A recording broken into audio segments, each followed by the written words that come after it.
भन्दा सुरुमा चाहिँ छोरालाई नै गाली गर्नुभयो अनि छोरा बाउलाई कि क्या हो बुहारीलाई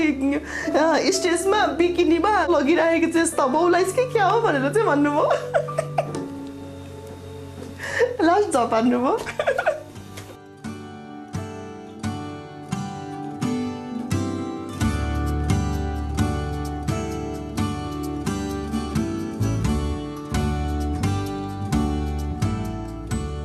मैले चाहिँ यो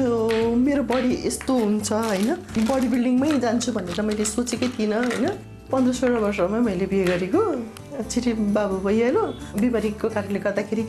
जिम जोइन भएँ त्यसपछि मेरो बडीको स्ट्रक्चर पनि चेन्ज हुँदै गयो राम्रो हुँदै गयो त्यसपछि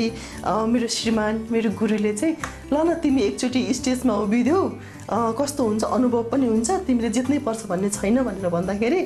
स्टेजमा जाँदाखेरि फर्स्ट टाइम गएको फर्स्ट टाइम नै मैले गोल्ड ल्याएँ मैले चाहिँ धेरै नै फेस गर्नु परेको कुरा चाहिँ केटी मान्छेलाई केटाको जस्तो जिउ सुहाएन केटी भनेको नरम हुनुपर्छ लचकता हुनुपर्छ भन्ने कुराहरू चाहिँ धेरै नै मैले सुने हैन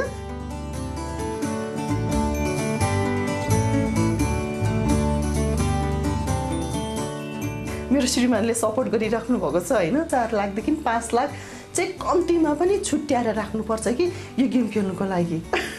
अब यो गेम नखेलेको भए त म पनि एउटा घर गाडी जोड्थे होला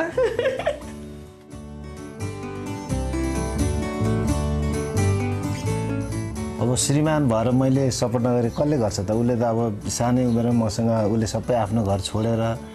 मसँग अब त्यतिखेर लभ परेर हामी भागेको हो हैन